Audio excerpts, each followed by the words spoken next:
2022 ел районыбыз һәм авыл хуҗалык хезмәтчәннәре өчен уңай килгән хуҗалык елы булды. Күп милләтле халкыбызның тырышлыгы белән җитештерелгән тулаем продукция һәм күрсәткән хезмәтләр күләме 19 миллиард 527 миллион сум белән исәпләнде. Урып җыю чорында хуҗалык амбарларына 130 мең тоннадан күбрәк икмәк кайтарылды. Район буенча уртача уңыш күләме гектарыннан 43,1 центнерны тәшкил итте. Һәр шартлы терлеккә 48 центнер азык берәмлеге күләмендә терлек азыгы хәзерләнде. Бу алдагы ел күрсәткечләреннән 2 тапкырга күбрәк. Тамамланган хезмәт елында районда тулаем 114,843 тонна сөт савылды. 2021 елгы җитештерүчәнлек күрсәткечләре белән чагыштырганда 10,674 тоннага мулырак. Ит җитештерү буенча еллык күрсәткечләр 7,320 тонна. Күмәк хуҗалыклар тарафыннан заманча терлек тораклар төзү буенча күләмле эш алып барылды. Кызыл Юл күмәк хуҗалыгы мегафермасында яңа бозаулату торагы сафка басты. Дуслык җәмгыятендә сөтчелек комплексына 2 торак өстәлде. Шулай ук Сырдай хуҗалыгында бозаулату торагы, Сосна хуҗалыгында заман таләбенә туры килгән мегаферманың 2нче этабы файдалануга тапшырылды. Бөрбаш, Кама хуҗалыкларында мегаферма төзелешләре төгәлләнү алдында. Активист авыл хуҗалыгы җәмгыятендә дә төзелеш эшләренең күпчелеге башкарылган. Авыл хуҗалыгы оешмаларында 518 миллион сумлык төзелеш һәм ремонт эшләре алып барылды. Шулай ук хуҗалыкларыбызның машина-трактор паркы 525 миллион сумлык техника һәм җиһазлар белән тулыландырылды. Шәхси хуҗалыклардагы терлекләр исәбенә тукталсак, узган чорда мөгезле эре терлекләрнең баш саны 17308 башка җиткән.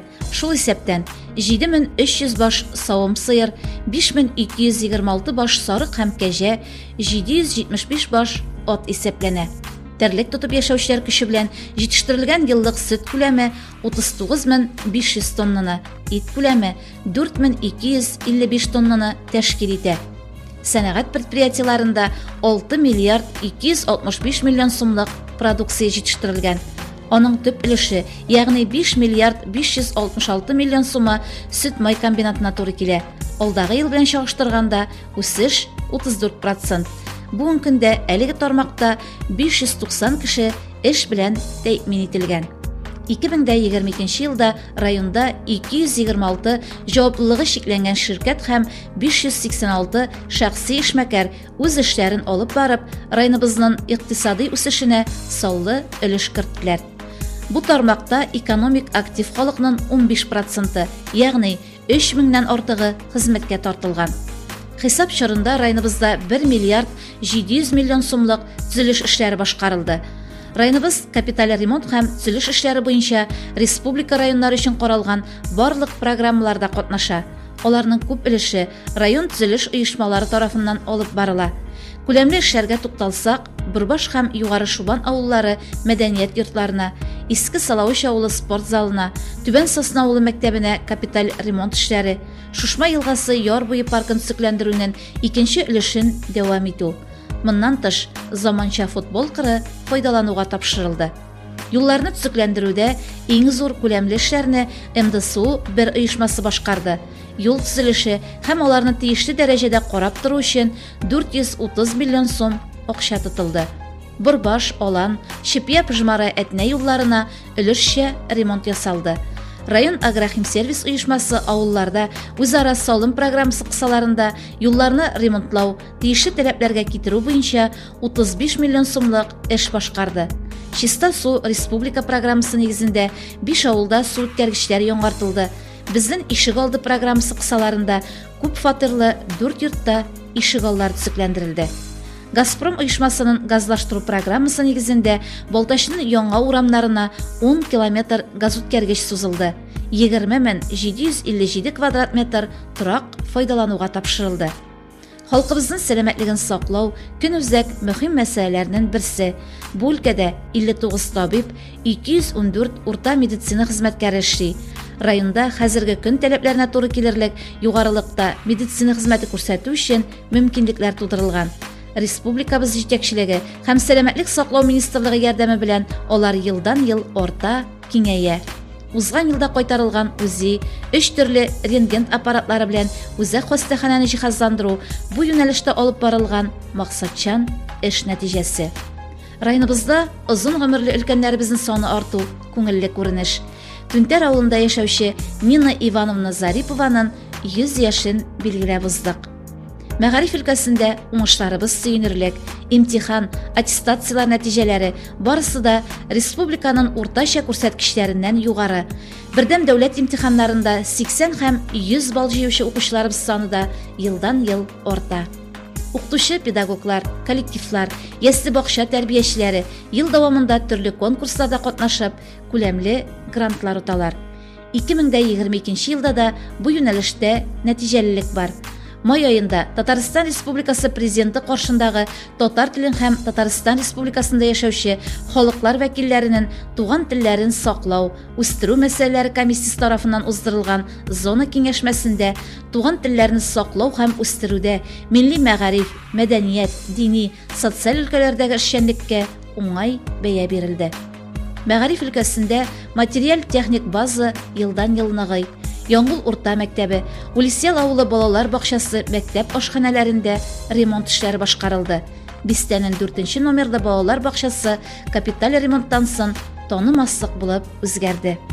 Узган ел дәвамында районыбыз спортчылары һәм җыелма командалар барлыгы 50дән артык республика, Рәсәй, дөнья күләм спорт ярышларында катнаштылар. Татарча көрәш буенча дөнья чемпионатында Руслан Рафиков һәм Илназ Минмуллин җиңү яулап, Балтач көрәшчеләре данын югары күтәрделәр. Сәламәтлекләре шикле спортчыларыбыз да сынатмады.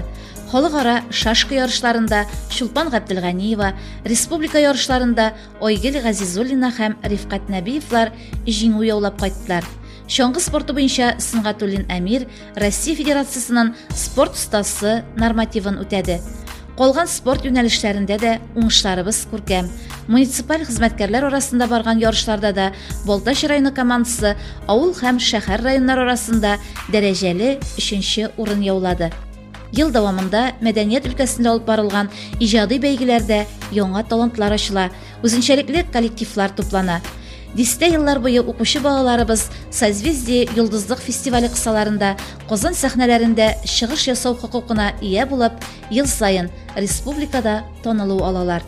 Карадуган авылы мәдәният йортының сәйяр драма коллективы Самара өлкәсендә узган театр коллективлары бәйгесендә 2нче урынга һәм регион-ара Урам театр фестивалендә катнашып, гран-прига лаек булды. Тырыш хезмәтләре нәтиҗәсе буларак коллективка Татарстан Республикасы Мәдәният министрлыгы тарафыннан Халык театры исеме бирелде.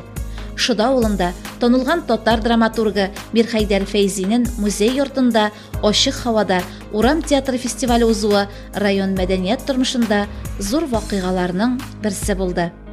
Тарихка һәр чорның үз авырлык мәшәкатьләре уелып язылгандай, хәзерге яшәеш көн күршләрдә ил тарихы өчен җиңел вакытлар түгел. Ирләре, әтиләре, абыйлары, балалары үз туган җирләреннән еракта, хәрби бурычларын намус белән үтәргә киткән гаиләләргә аеруча авыр. Бүген көндә Балтач районының асыл уллары да өлешчә мобилизация кысаларында илебез чикләрен саклый. Олы йөрәкле халкыбыз алгы сызыкта булганнарга, хәрби госпитальләргә гуманитар ярдәм җыюда актив катнаша, ил иминлеген кайгыртуда кул тотынышып эшлибез. Яңа елны зур өметләр баглап, үзенчәлекле итеп каршыладык. Бистәбезнең үзәк урамыннан тройкаларга утырып, бизәлгән дистәләр чаватларда кыш бабайлар, кар кызлары, гармончылар, төрле әкият персонажлары, оешмалар бизәгән машиналар, моточаналар узуы халкыбызда күтәренке бәйрәм рухы тудырды. 2022 елда ирешкән уңышларыбыз хезмәтебезнең уртак нәтиҗәсе. Район үсеше өчен куйган тырышлыгыгыз, кылган игелекле гамәлләрегез өчен олы рәхмәт хисләрен җиткерәбез. Тыныч күк йөзе астында исән-имин яшәп, бердәмлектә тагын да зуррак уңышларга ирешергә язсын.